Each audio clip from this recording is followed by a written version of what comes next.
Cassandra is similar in this instance to Riyadh from MTN, who stole from procurement, from the company, but did not really hurt anybody, did not hurt customers, neither staff, just his boss's heart and the company.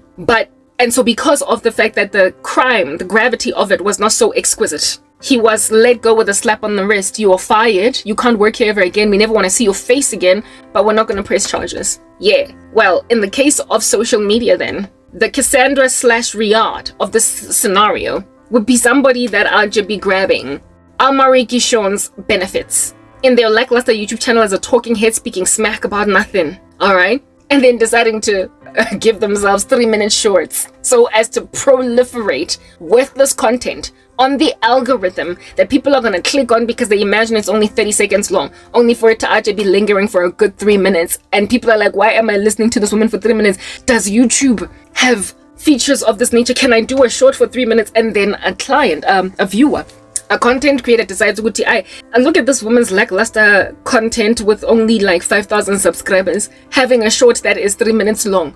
Okay, I'm gonna experiment. And then they experiment in their own channel, and then they do a 3-minute 9:16 what do you call this, aspect ratio video, and it lands in long form content. And this content creator is like, Mara, why am I chilling in long form, whereas this 3-minute video of this lackluster channel, like I don't even know what's going on with this woman. Yeah, why is she chilling in shorts feed? What is it gonna take for me to hang out in the shorts feed? What is it gonna take for me to hang out in the shorts feed with a 3-minute long video? What's it gonna take? I wanna know. And it is things like these, questions like these, that then cause YouTube to investigate why there is a 3-minute long short on the shorts feed belonging to some lackluster, negligible, whatever content creator that has not necessarily been flagged or given a star or even approved or verified.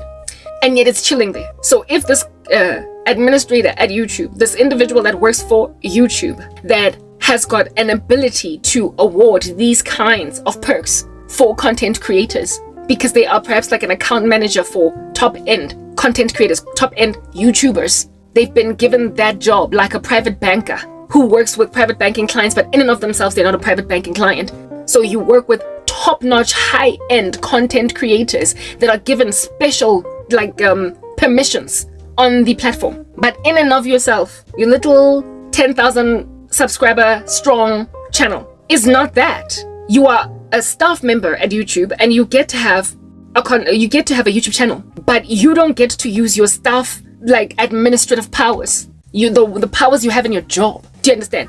To give yourself the perks of Mr. Beast, to give yourself the perks of Daniel LaBelle, to give yourself the perks of Kabi Lame, to give yourself the perks of who is this guy? Amari Kishon. Like, they get YouTube sponsored videos because they are YouTube stars. So you can't give yourself the perks of someone that, never mind, is verified on YouTube, but so big that YouTube themselves sponsors them. And YouTube also allows them to put certain content out that it doesn't allow other content creators to put out. And also YouTube enables them to chill in a shorts feed with a longer than a 1-minute short. Yeah. Imagine somebody out here chilling on 4,000 subscribers that just started a YouTube channel last week, giving themselves that so as to get herself or himself to 100,000 subscribers within a month, trying to really push themselves along. Yeah. So they give themselves, they manipulate the algorithm to, even when people click on their content, and then they're bored. If it's a 10-minute video, they only watch the first 30 seconds and they click away. That's the kind of stuff that can make a YouTube algorithm be like, whatever, nobody cares about this, and throw it away. And it'll be a forgotten video that after 3 days has only amassed 2,000 views. After 5 days has only amassed 2,500 views. And after a month is now sitting banked, stuck on 3,000 views. Yeah. When this person realizes that their video is not going to go beyond 3,000 views, it's going to stay there, then deciding to basically give their channel an injection, an injection almost like it's a newly posted video, and reignite the algorithm to listen to that, to cause people to listen to that video again. But this time around, it looked as if though within the first 5 hours of posting this video, it has got 3,000 views.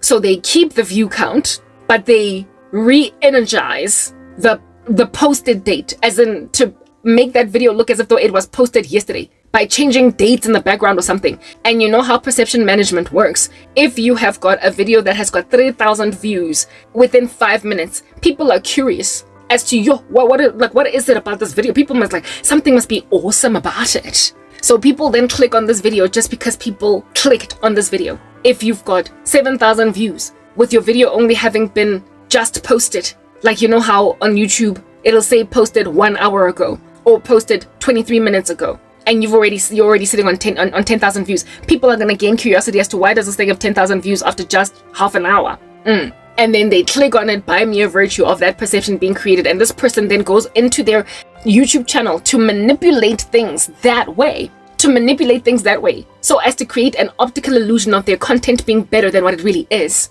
And then because of that perception, amassing for themselves now the second time around in circulating the same video, this time around she amasses for herself another 50,000 views just by mere virtue of creating the perception that it's a good video. And they keep doing this manipulative activity across all their videos until they are growing a good 3,000 subscribers a day, until they are growing a good 5,000 subscribers a week. And it's just like this burgeoning channel, because this person is trying to make money, coin, because they've noticed how lucrative YouTube can be. They want to quit their job, they want to retire from a 9 to 5, and then they manipulate the systems so as to enlarge their channel using perks that belong only to YouTube sponsored and YouTube favored little stars worth of content creators who, when the algorithm starts to slow down the growth of their videos, the algorithm re-energizes them again so they can get pushed out there, so they can get more views. There are people like that get given those kinds of benefits by YouTube, that when you start to slow down, it's a contract between the content creator and YouTube. When you start to slow down, YouTube will make sure that you get taken up again and again and again, in exchange, of course, for whatever might be the revenue sharing model that they have, whatever relationship that this person has with YouTube. But there are people like that YouTube favors. All content creators are equal, but some content creators are more equal than others. The same thing is true on Instagram. Across all these social media platforms, there are certain content creators that frankly got it better than the rest of us. They are not fed and pushed along by the mere algorithm. They're pushed along by the fact that YouTube chose them as stars. It chose them as stars. They're like private banking clients in a bank. They choose them because they are already so prolific. And then a staff member makes a decision that they're gonna make themselves Mr. Beast. When a staff member makes a decision to make themselves that thing, their boss, when they find out that they did this thing, could get them arrested because they were stealing company funds. You earned ad revenue got monetized because you manipulated the system. You stole from the company and we paid you. But seeing as you didn't steal from any other content creator, and seeing as what you stole is, in the grander scheme of company wealth, negligible, we'll let you off with a slap on your wrist. You're fired. You're fired. Do you understand? And you will never be able to work for another social media company again, another PR company ever again, another marketing company ever again. You are done for in this industry. But at least you've got a clean rap sheet when it comes to your criminal record. We could arrest you because you stole from the company, but we'll just let you go off and sit in your apartment sobbing over the fact that you're not going to be able to make rent next month. But you can still try and see if you can't start a little stand on the side of the street selling my geep because you're not going to prison. We'll let you go scot-free, but you don't get to keep working for my company when you use company resources to enrich yourself. Yeah. So I will ask this question yet again. Who are you? In this instance, those of you who are saboteurs at TikTok, at ByteDance, those of you who are saboteurs at YouTube, those of you who are saboteurs at Facebook, Meta, basically, those of you who are saboteurs on whatever social media platform, who are taking bribes. Are you Karabo, who's just letting calls go, until the boss is like, come here, sit at my desk now, and then gives me a final written warning? Are you Karabo? Did you just drop the ball on doing your job? Were you late? Were you tardy? Or did you basically just not do something you were supposed to do? No, you're not me. You're not Karabo. You're not going to get to keep your job with a slap on your wrist. You're not going to get a final written warning. You are graduating over to, perhaps maybe, you are on this day, Riyadh. Maybe you're Riyadh. Are you Riyadh? Are you Riyadh? The guy who stole from procurement at MTN. Are you Riyadh? Did you steal from the company, but not from anybody else really? You took money from YouTube because you enriched yourself by making yourself like Marie Gishon. But nobody else got hurt. No content creator felt the pinch of you proliferating your tarnished, trashy, lackluster content on the algorithm, making yourself look beefier than you truly are. You did not use Nedbank private banking perks to give yourself free full tanks of gas, but nobody else got hurt. You did not steal money from other private banking clients. You were not like Mavis, embezzling funds from customers. No, you're not that thing, honey. When you sabotage the policies, or not policies sort of, but when you sabotage the accounts of content creators, when you sabotage the channels of content creators, on that day you are Mavis, the embezzler, sitting at Nedbank for 20 years. Sitting in the mailroom for Nedbank for 20 years. You are the MTN call center agents. These two stories are true, while the other one was a manufactured one with the no, there is no manufactured story in this particular instance when it comes to like the story with the policy is manufactured. The one Yako Liberty Life, the one where I spoke about wives coming to claim from insurance. Wives coming to claim from insurance after their husbands die, only to find that somebody else has out here collected on the policy because somebody out here, as a data capturer, changed the information. That's the analogy. That is untrue. That is fictional. But the true story is in the situation at Nedbank with Mavis. That is a true story.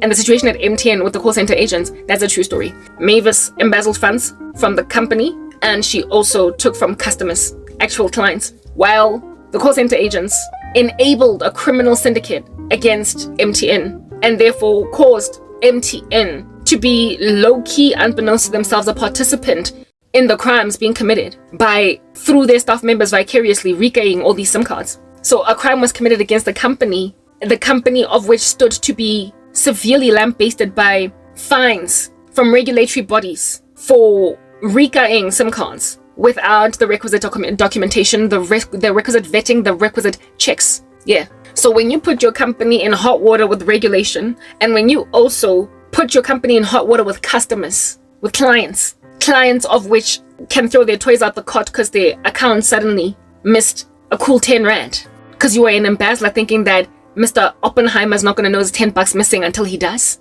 Yeah. When you put your company in a position to have to account to livid customers, why something is happening. You're a different kind of beast on that day. You're Mavis. You're a different kind of beast on that day. You are call center agents at MTN. You're a different kind of beast on that day. You're the lackluster fictional lady chilling at Liberty Life out here as a data capturer, policy administrator, changing information on a policy that later on materially affects who is awarded proceeds that are claimed under that policy months down the line from the date of changing that. You have hurt clients and also cost the company its reputation. And upon this information then coming to the light that this happened, not only do you deserve to get fired, but you also deserve to go to jail. Because absent of you going to prison, your company is going to be made to look as if though it was implicit in enabling that behavior, that activity. It is going to look complicit, implicit. It is going to look culpable. It is going to look like it wanted that and that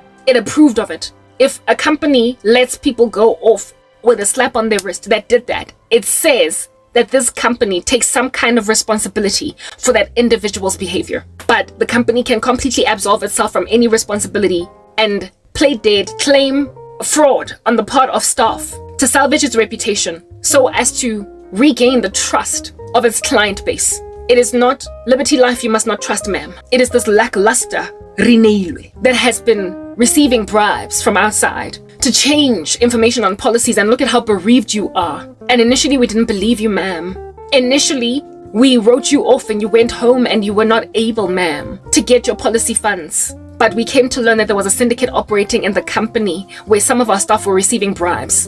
And right now they're facing due process, they're facing court. They're going to go to prison, and we as a company are going to reimburse you for the challenges you've endured, right next to also pay you the proceeds you deserve under the policy. We have called you back in because we respect you as our customer, and we are deeply sorry because even though 2 years have progressed since you last tried to claim, and so there's not anything that we can do to win you back that time lost and all the sorrow you must have endured as a result of us not paying you the proceeds. We can do what we can to try and salvage the damages that we have caused, because we have ever since then, in the past 2 years, came to learn of 7 other widows that came forth with the same issue as you, only for us to discover that one of our employees has been changing beneficiary details on policies, causing us to pay out the wrong people in the insurance claim. And it would be only the 7th widow that we investigated this, because it was just all too eerily similar, the cases. And we discovered that there's literally one employee behind all these cases, and they've been apprehended. They're facing the wrath of the law, and we are going to pay you your proceeds under the policy alongside damages. We are willing to settle with you out of court for 5 million rands. We are sorry for the inconvenience caused, so as to salvage its reputation as a company. So answer me this. Yet again, let us reiterate these matters, these facts. Are you, Karabo, out here merely dropping the ball on the job, like being late 3 days in a row or whatever? Or are you, Riyadh, out here stealing stationery to sell it in your own business, but you're not really hurting MTN customers? Or are you, Mavis, out here stealing money from clients' accounts over 20 years, enriching yourself at the expense of your company and at the expense of its customers too? Who are you among these 3? Oh, saboteurs, chilling. At ByteDance, saboteurs, chilling. At Meta, saboteurs, chilling. At YouTube. Who among you are you? Listen, you are category number 3. Because understand this, okay? Category number 3 hurts a business's bottom line.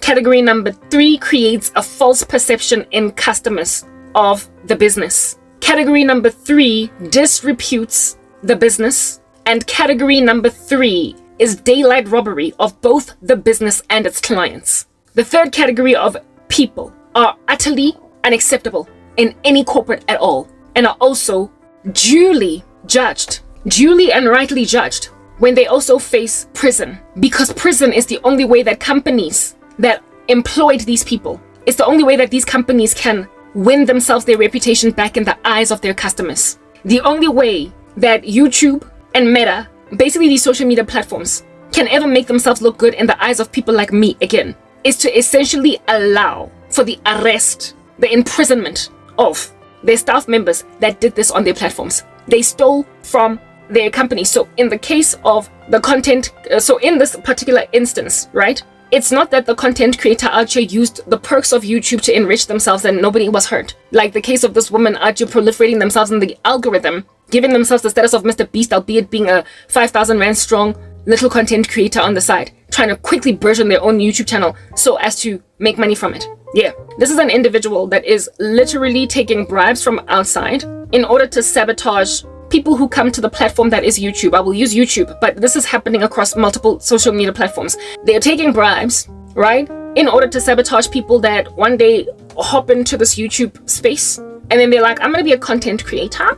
Now, what is YouTube's value proposition as a company? What are they offering? I get we're sticking with YouTube. It could, we are of course speaking about all social media platforms, but right now I'm honing in on YouTube. What is their value prop? We are an online library of videos offering audio visual content. The value of which is in the fact that people desire information, knowledge on this platform, and they click on it. People of which are consumers on a global scale. The consumers of which on a global scale are not only consuming content on YouTube every single day, but also have other needs or other things that they need to learn they need.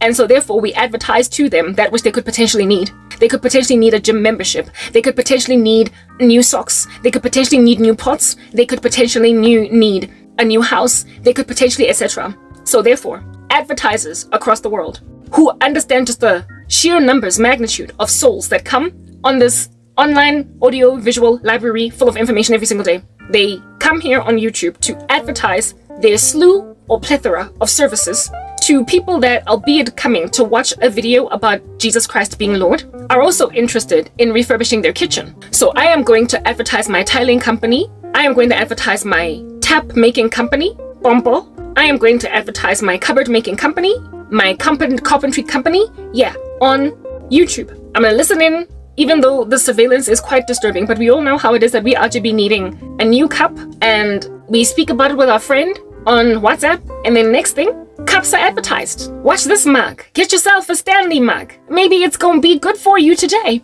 We are being listened in on by applications that are then, appropriately advertising to us. I purchased things on Temu, The other day I showed you, I not only spoke into my video speaking about how I bought stuff on Temu, but I also, on my computer, ordered stuff on Temu, which is completely divorced from YouTube, or at least it ought to be. And yet, ever since then, every time I am inside YouTube on my mobile device, download the Temu app. Download the Temu app. Yo, I only bought stuff once on Temu. I'm probably never going to buy stuff again over there because I'm broke. I can't be out here buying international stuff. I can't pay duties anymore. Like, I can't do it. My duties tax, by the way, came to 188 rands, just in case you're wondering. Can't be doing none of that anymore. But just because I once bought from Temu, not on an application, but just the website on my computer, and spoke about it on my phone, I was listened into by Big Brother, who out here is now shoving the Temu app in my face and shoving Temu advertisements in my face on my YouTube app, on my YouTube app on my mobile devices. Okay, yeah, very well. So that is the value proposition of these social media companies. They're listening to us whether or not we want them to be listening to us, and they are recommending things to us that they imagine we need, and they are making a whole chunk of money this way. YouTube pays, they do a revenue sharing model with content creators, therefore, on whose videos these advertisers can punt their message. These advertisers then gain in return uptake of their particular product based on advertisements, while YouTube gets ad revenue. So their value prop, YouTube's money, comes in with all of these advertisers paying YouTube a certain amount to advertise on their platform, and then YouTube shares the revenue that they get from these people with content creators to incentivize content creators to be on their platform. So therefore, the bigger you become on the tube machine, the bigger you become on YouTube or any other social media platform for that matter, the more important you become to YouTube, because you on that day are like a paying customer. You might not feel like you're a paying customer, but by mere virtue of having 10 cool thousand people watching your lowly little random video of you gardening, YouTube is able to make some money out of you, and so they will give you some of that money back in a revenue sharing model. So you are on that day what we call a YouTube customer. You are a YouTube paying client, because these advertisers pay YouTube to advertise on your video. So when you get monetized, you then get adverts on your content, and you as a content creator can make a decision as to how many ads you run on your particular video. The more money you want to make, the more tactless you become in harassing all of us with adverts every 5 seconds. That is the prerogative of the content creator, and YouTube will then pay them based on a person watching a video, not a video, but an advert from start to finish. So much so is this the thing that there is this one content creator that I watch. Her name is Ifik Zara. She does hair content. You all know I love hair content. And Zara, in the beginning of her videos, says, guys, please watch my videos. No, watch the adverts to the end. It really helps me along in revenue. Because if you watch the ads to the end, that's when I get paid. YouTube, therefore, because they make money from ad revenue, forces all of us unfortunate souls sometimes to watch a video from start to finish. You know those unskippable ads? Yeah. You'll be watching it, all of it, yawning with your finger out, you're twitching like you have just been removed from drug use. And you can't click anything because it's going to make you watch the whole ad. But even with the adverts that you don't have to continue to watch, you are made to watch them up to a certain point and then only skip, because they're trying to see if they can't draw your attention to watch the rest of that advert by making you watch the first couple of seconds of it. This happens across all platforms, on apps, everywhere. That's how a revenue sharing model works. You gotta watch adverts, but there is no incentive to be out here blonking people with ads when there's only 1 or 2 random people watching, because you see, this is an economy of scale model. They are hedging. They are hoping that out of 10,000 people that watch this video, there will be one that's interested in buying tiles from CTM. There will be 10 that are going to walk into this carpenter's boutique and purchase cupboards. There will be, so basically, the grander the number, the more people there are that watch a video, the more likely it is that companies that invested in advertising on the platforms are going to get customers from that video. So YouTube, therefore, incentivizes people only who have a minimum of, as at last time I checked, 1,000 subscribers, and also incentivizes people, as at the last time I checked, a minimum of 4,000 watch hours. And then when it comes to shorts, you have to have a minimum of, as at the last time I checked, 18 million or something, like some crazy number of that nature. Watch, like, clicks, views, like of that, in order for you to monetize shorts. or is it 10 million? I don't know, some big number. Okay, yeah, that's what's good, because they are hedging on economies of scale, a model that is based on scale. Do you understand? They need the numbers to be huge for it to be worth the while for companies to pay to advertise this way. So YouTube's whole value prop literally is hinged on us as customers, content creators, paying them through revenue sharing models that thingamabobbies, what is this, like what are sponsors, like advertisers are willing to plonk their ads on our videos so that YouTube can earn revenue. So without us, YouTube is here. They are nowhere. They are zero. They need our content in order for them to get that, whatever their revenue sharing model is, 75% to 30, 35. I don't know what it is. I don't know. I would only learn once I am actually earning anything from there. So without content creators, there is no YouTube. Without your boring video where you are planting chrysanthemums in your garden, there is no YouTube.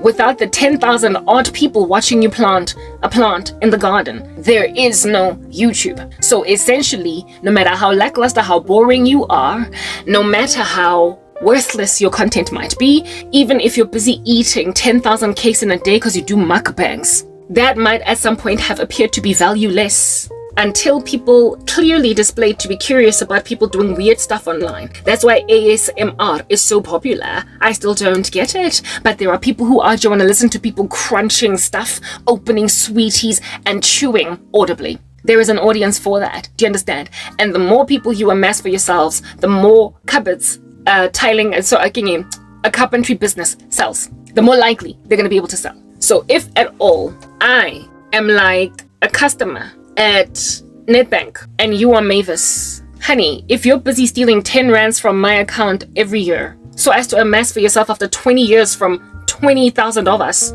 2 million rands, you've stolen from me, and you've also therefore stolen from your company, and you have also harassed a customer that is going to take it out, no, not on Mavis, because I don't know Mavis, but guess who I bank with? Nedbank.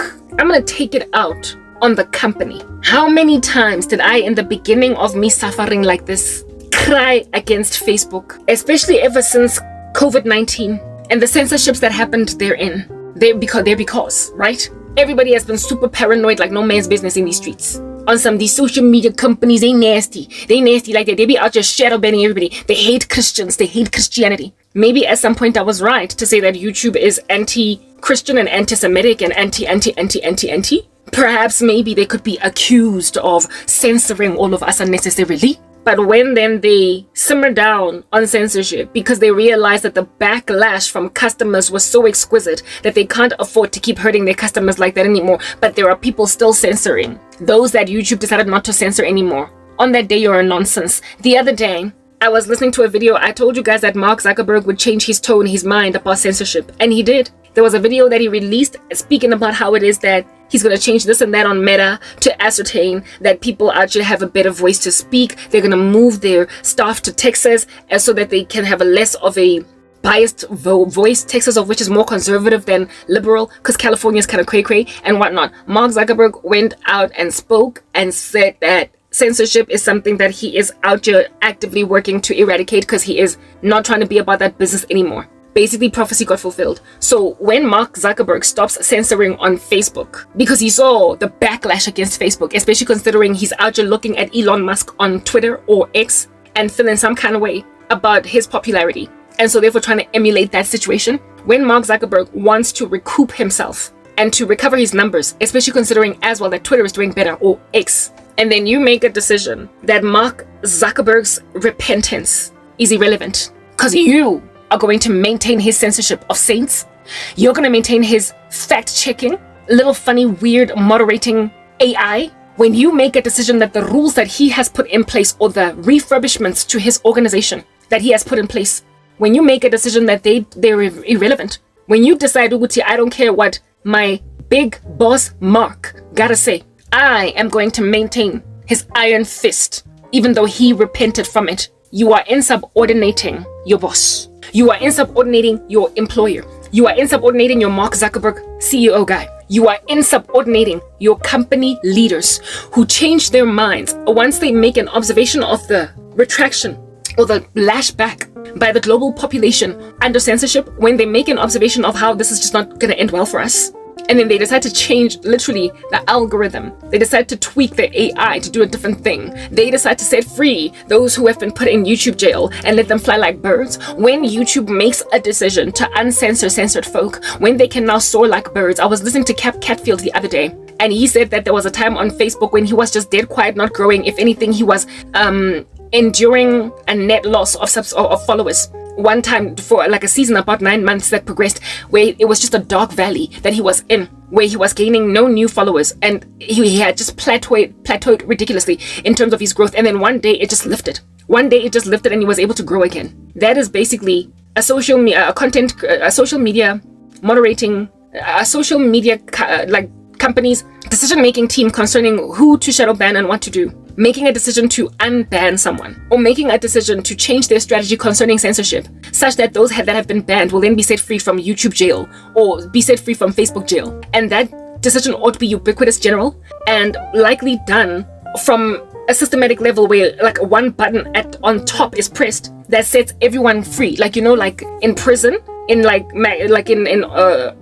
in automated prisons where like prison cells are not opened by keys anymore, but you press a button and then their doors open. Like the guards of the prison, now that it's morning and prisoners are waking up, opening by pressing a button automatically from a central source. Prisoner bars doors to enable them to walk in the general population and to go in and get breakfast or whatever. Yeah, the setting free of content creators that was shadow banned under the COVID regime. We will call it that. The draconian crazy that happened during COVID-19. The setting free and the opening of the jail bars of prisoners happened from a central place that went and said of all the jail doors of all the prisoners. So therefore, if they're after opening all the jail doors of all the prisoners has happened, if a guard decides to go and grab one prisoner and shove them back into their cell, and then what is the word that I am looking for? Manually, mechanically, in and of himself, decides to slam that door again, imprisoning just this one prisoner. They, on that day, are overriding, literally overruling, in no position to do so, because it was a decision of the warden to open for everybody on the floor to go and eat breakfast. And if a guard makes a decision because of his unique irritation with this prisoner, for no purpose other than the fact that he lost in a card game the other day, and he then puts this person back in prison and slams the door shut, he is insubordinating the prison warden. He is insubordinating the prison system. He is insubordinating the way the decision that was made from on top down. And therefore, if they get found in this position, if they get found in doing this thing, they can get fired. They will cause disrepute on the part of the prison. They will get all different kinds of prison reform rioters speaking about how it is that they treat people so badly in these prisons like they're animals. We get that they're criminals, but they're still human. Yeah, well, there was a YouTube jail, a Facebook jail, a social media jail for a season during COVID-19 and afterwards. And prison wardens made a decision to open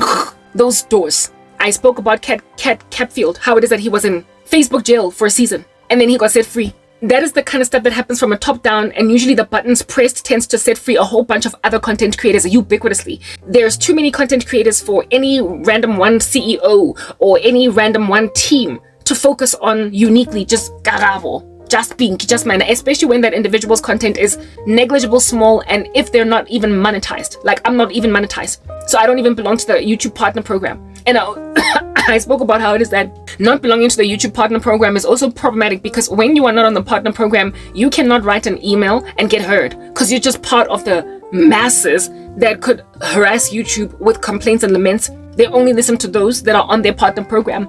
I told you guys about Mercy Gono and how she had lost her account because she got hacked into, and until such time that she was able to monetize some channel where she was creating this awareness, only at that stage was she able to get any kind of ear given her by people who listen to those who lament in the YouTube partner program concerning her other channel, because they would not listen to her before then until she monetized a new channel. Yeah, so essentially what I'm getting at is that the people in these social media companies, the bosses, the teams they're in, ain't nobody got time to be looking at one little stupid content creator. Ain't nobody. And they allot what will be the tantamount of account managers to those that are monetized. They allot teams to basically take care of the needs and the complaints, the laments, the grievances of only monetized people that are on the partner program.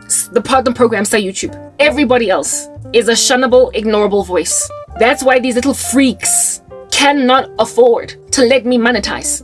Because the moment I am on the partner program, even in the slightest, I can get to say, but what's going on with my account? What did I do? Why am I so shadow banned? And it will have to be investigated because I am part of the partner program, and it is comprehended by YouTube that those who are on the partner program are officially customers of YouTube. They're officially clients because they're the ones on whose content ads are played. They're the ones who stand to benefit YouTube with revenue sharing. The rest of us are like volunteer workers out here trying to impress a circumstance so one day it'll hire us permanently. Like literally doing part-time work as a volunteer employee in some company that's paying you zero not an ash, hoping that you're going to pull your weight so much that they will one day give you an offer letter to actually work on the employee. Everybody else of the rest of us are volunteers. The rest of us who do content on social media, who are not monetized, we're just volunteers. And these buffoons are trying to keep me as a volunteer. They are literally trying to keep me as a volunteer. And when you're a volunteer, you are not owed anything by YouTube.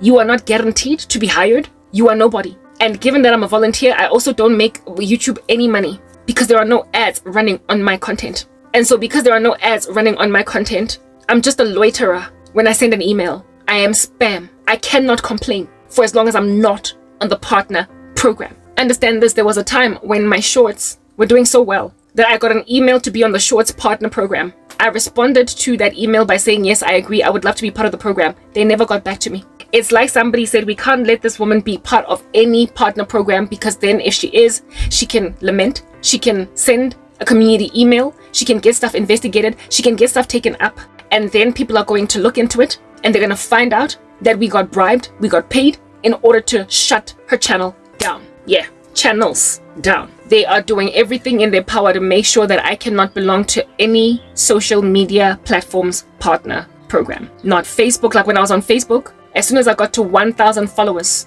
watula, it's like they refuse to let me monetize. They refuse to let me be able to talk to admin in the company so as to get my grievance heard because they know that what they're doing is criminal. It's shoddy, it's underhanded, and it's insubordination of their company rules. They're rogue. I told you guys that they're acting rogue. They're receiving bribes. That is the reason why they keep coming at my advanced features. When you don't have your advanced features, you cannot monetize. Without advanced features, even if you are eligible for monetization because you've got 1,000 subscribers and 4,000 watch hours, you still can't monetize until you verify your cell phone number. And if they make a decision not to approve or reward your verification, you could literally have 400,000 subscribers and monthly get millions of views. You still cannot earn any revenue because you are not verified. These people made sure that they take away my advanced features across all my channels to ascertain that even if I were to somehow break past the barriers of entry, I still cannot be on the YouTube partner program. And that's just YouTube. Ain't no need to be out just speaking about Facebook. Ain't no actually need to be talking about anywhere else, really. Go Instagram, it look long ago. I gave up literally 1 million years ago. I don't care. Even though Instagram is meta, they were a lot harsher than Facebook. So now that I'm aware that Mark Zuckerberg has no interest, no desire to watch me, to proliferate whatever's happening with me, when then I can't grow on Facebook in spite of trying because now Mark Zuckerberg is changing the rules. He's refurbishing. It says that he is being insubordinated.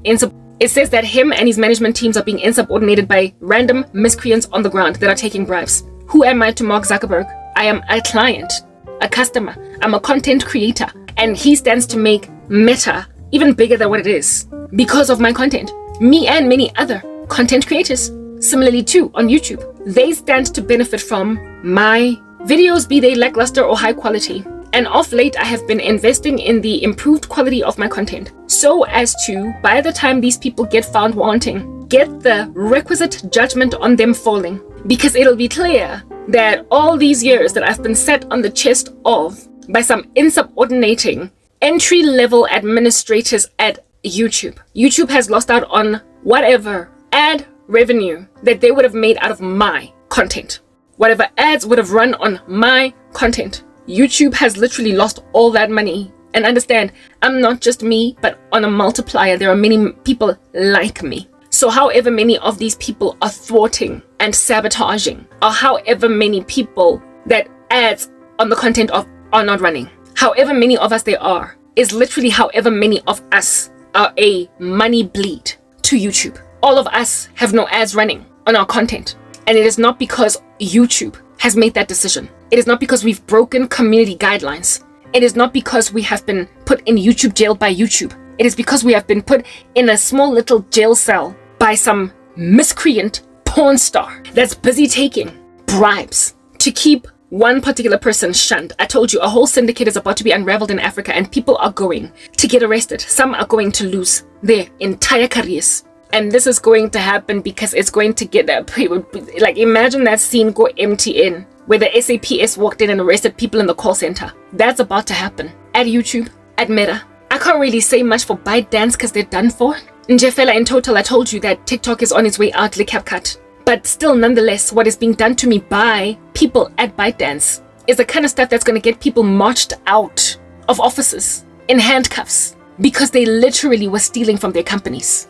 These people are messing with the reputation of YouTube online. Because in the beginning, I used to lament, like I said, I used to lament against YouTube on some day of shadow banning me. They suck, they bite. Why are they doing this? They don't care about Christians. They are, and indeed, to a certain extent, there is censorship on truth channels, but not at the height that I'm suffering. Not this thing that I'm going through. Not this thing that I'm going through. It's a deliberate decision to disregard company decisions and company policies. And they are doing this acting rogue in their unique capacity as moderators that are sitting in entry-level jobs, however, with administrative powers that can significantly tarnish the quality of a user experience on YouTube, on the platform that is YouTube. They can mess with the algorithm so as to no longer proliferate a person's video. They can make sure that once a person posts, their content goes nowhere. Essentially, albeit your video looking public on YouTube, it's privatized in the back end, so no one sees it. They are blinding people from seeing thumbnails, even though you see it on your library. They are blinding people from, they are unliking likes, they are unsubscribing subscribers. So that which basically, you know, in the, like, the very opposite of what it is that I spoke about earlier, that that YouTube employee, that fictional YouTube employee that Archer is using the platform to proliferate themselves by duping the algorithm into thinking that they've newly posted, even though they posted 24 hours ago. They do the very opposite of that, where it is that they will give a newly posted video the status of a video that's been posted for 5 days with 0 views. And so YouTube, the algorithm will then think of it as a worthless video. If nobody is clicking on this in 5 days, what's the point of me pushing it out anymore? Layers of shadow banning that are so exquisite that they are there to do no other thing but to disincentivize or discourage a content creator from continuing to post content when the value proposition of YouTube is content creators come create, volunteer, and we'll see if we hire you later. And in exchange, we'll give you revenue. And if you get big enough, these companies that are willing to pay us to advertise on your content, we will give it. If you get big enough, these companies will advertise even more. And then you'll get viewed by more and more people, and you'll also get called for brand deals. Wada fish paste. There is a lot in it for you. Come. That's their value proposition. And here it is that some of their rogue employees are saying, don't even bother. Leave YouTube. Get out. They are kicking content creators off social media. They're kicking content creators off social media when the value proposition of social media platforms is content creators that they use in order to make money through ad revenue and brand deals, etc., affiliates and whatnot. They are literally messing with the customer base. It's like a client going to Standard Bank, knocking on their door in the morning. Go, I want to open an account. And because somebody wants to keep you perpetually working with M-Pesa and e-wallet, they don't want you having an account. They don't want you going digital. They don't want you basically upgrading. They then decide to lock you out of Standard Bank and refuse to let you open an account with that bank because they have got a bone to pick with you digitizing your money. They've got a problem with you putting your money in an account as opposed to underneath your mattress. They want you to be maintained in an archaic fashion. They want you to keep on putting your money in your shoe and in your sock and not in a bank account. They want you carrying wads of cash all over the show, endangering yourself in the streets of Johannesburg. And so because they want to maintain you in an archaic way of operating with money, they then rob the bank that you've chosen to bank with and deposit your salary of your business. There are freaks out here robbing YouTube of my business. I'm knocking on the door on some, hey, I've got money to put in this bank account. I want an account. And Standard Bank appears to be the one that's shutting me out, saying, no, I don't want you opening an account with my bank, because this person is acting on behalf of Standard Bank. So Standard Bank is now vicariously responsible for the acts of their employees. If at all Standard Bank wants to maintain their reputation, they've got to fire this man, send him to jail, and then award me an apology of sorts, and then let me come in and deposit my money, open an account, deposit my money, and be a comfortable Standard Bank client. Yes. What these people are doing is stealing clientele from social media. And given that it is a syndicate operating in Africa, not just in Africa, but across the world, but the African one is quite prolific, it's beefy. Given that it's a syndicate, it's got many people. It's harassing many content creators. And so it's taking millions out of revenue per annum from YouTube. It's like shrinkage in an FMCG, where staff are out here leaving with groceries that are unaccounted for. So you have to declare losses. You have to write them off. You bought this much stock, but there's like a good 15% of it missing. If at all you can tie the shrinkage back to some sticky-fingered employees, you fire them because they're robbing from the company. Do you understand? Yeah. So I will reiterate this and highlight it again. Who among you are you out of these? Are you Karabo? Your indiscretion against your company. Are you Karabo? That's out you're dropping the ball on the job because you're not taking calls, because you're upset at some deadbeat boyfriend. Or are you Riyadh, out here stealing stationery to sell it in your own little spaza, but you're not hurting clients? Or are you Mavis, out here embezzling funds from your company by taking them from individual clients therein? Who are you when you sabotage me to get off the platform that is YouTube, Facebook, anywhere? You are Mavis. You are the call center agents at MTN that got hurled out by the SAPS. You are the woman changing policy information at Liberty Life so that the wife does not get the proceeds of a claim, of a policy, but some other embezzler, some other abuser, some other thief, criminal. You are a criminal that is using company resources to commit crimes. You are a member of a syndicate. And once your thing is unraveled, not only are the police going to be looking for the people that pay you bribes that don't work for your company, but they're going to march into the offices where you work and arrest you at the desk. And once you are interrogated, you are going to say who has been paying you, who has been giving you money to do this to client policies, who has been giving you money to sabotage content creators' content like this. I told you, the FBI is already inquiring on weird, strange activity, because just like my boss in the call center who saw in his monitor that something weird is going on, there is something weird going on that people have already seen that is being done by certain administrators, moderators working at these platforms. But just like in the instance at MTN, where it is that people are here, where bosses are here, they know what 30 people have got strange Rika numbers, lots of them in batches. But until such time that an internal investigation is done, they can't say anything, they can't highlight that there is an issue, because they're waiting to get all the proof they need. So they can't, so that they won't only go after the minions on the ground. Because when you are out here messing with a policy or a channel on YouTube, you are a minion. They're looking for the head of the snake. So they cannot alert you as a minion to the fact that you're under investigation, because the moment you get busted and arrested, word goes out to the head of the snake that you work for, and they will pack their bags, disappear, and be nowhere to be found. So they've got to keep you comfortable sitting, earning a salary every month, paying for your groceries, taking your dog to the vet. They will let you keep coming to work every day and going home. Come to work every day, go home. But you're under investigation. They will play dead, act like they don't know jack, until they can finally round up enough evidence to get everyone that is a part of the syndicate, or at least enough people, so as to leverage their testimony in order to get the head of the snake. In exchange for amnesty, deals, you will literally be brought into a room and interrogated by the FBI. I told you yesterday, I shared a prophecy speaking about how the FBI, and even then they were wearing SWAT team uniforms, came here and rescued me in South Africa from some little murderous psychopaths all over the shows shooting in the streets of South Africa. So you are going to get interrogated by simply working for YouTube in this country by an American policing force that out here feels infringed upon in what it's trying to do for national policy by South African corruption. So do not be shocked nor surprised when some agent of the law that is from the US comes to South Africa to interrogate you, and working with the South African government, because after all, you are committing crimes. You are committing crimes. So they will hand you over to be interrogated by US officials After all, you work for a US company in this country. And when then you are interrogated that way, you are gonna literally shake in your pants, seeing as you're some lackluster little woman, and you are going to come out with who bribed you and for how long they've been bribing you. And they will ask you, why did you do this? You will not even know. All you will know is that you were given 4,000 rands, 5,000 rands to just thwart this woman's content. You will have no understanding as to what is the reason behind this. You're just doing it nje, cause nale rabishi in you. You've got you're, like I said, you're like porn stars. Lona ba go loya di satan, lona ba go sabotage. Mesebetsa in an environment is snacks, but you justify it to a point even of marrying each other. Seeing as they're not going to get any information out of you as to why are you sabotaging all of these content creators on our platform? Because it's an international market, because